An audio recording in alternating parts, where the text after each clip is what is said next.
Well, joining us now is Rob Schmitt, who has been covering this story all day long. Rob, what stands out to you as this verdict was read?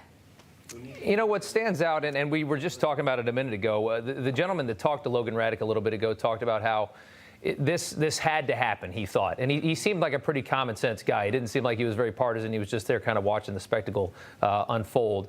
And he just said that there's so much noise, there's so much violence that this had to happen. And I don't even think he meant to indicate what that means.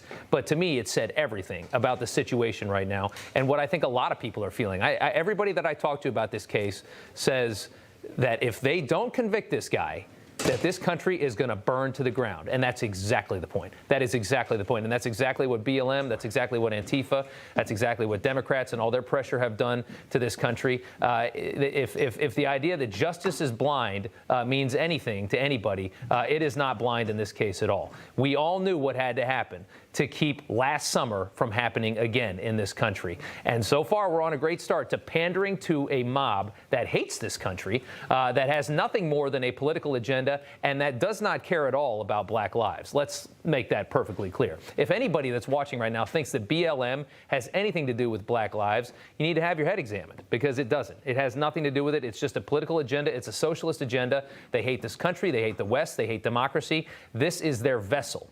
These stories, these cases are their vessel. They do not care about black lives. They ignore, I mean, how many dozens of young black men are going to die this weekend in big cities all throughout this country? How many are going to die in Chicago? I think more than 20 were shot last weekend in Chicago. Nobody says anything about that. These BLM leaders, they could not care less about any of these stories. They have a horrible problem of violence and crime in the culture, in the inner city culture in this country, and nobody cares about that. Nobody talks about that. They sit and they wait for a cop to finally make a mistake.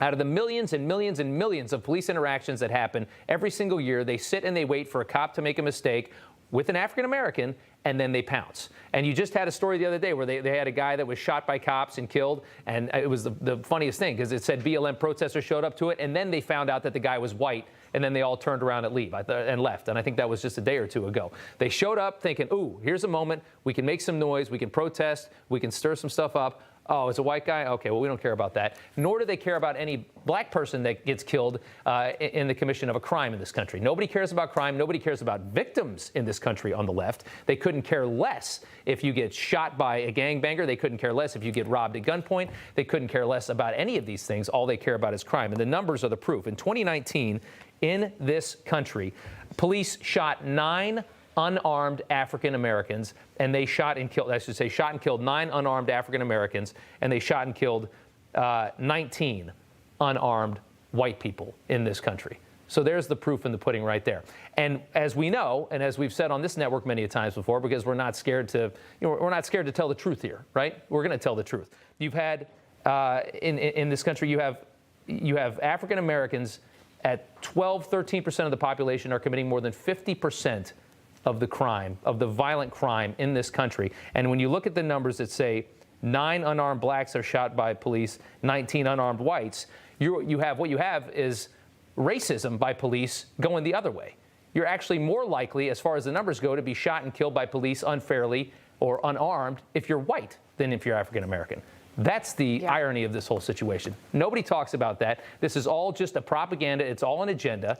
And this is where it leads to. And we have all this political pressure now that was pressed on the scale in this trial. This was not a fair trial, and I think everybody knows that. They should.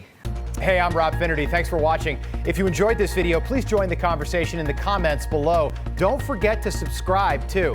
Hit the bell icon to be alerted to breaking news. And remember, there's a whole lot more on Newsmax TV, America's fastest growing cable news network. Newsmax TV, we're real news for real people.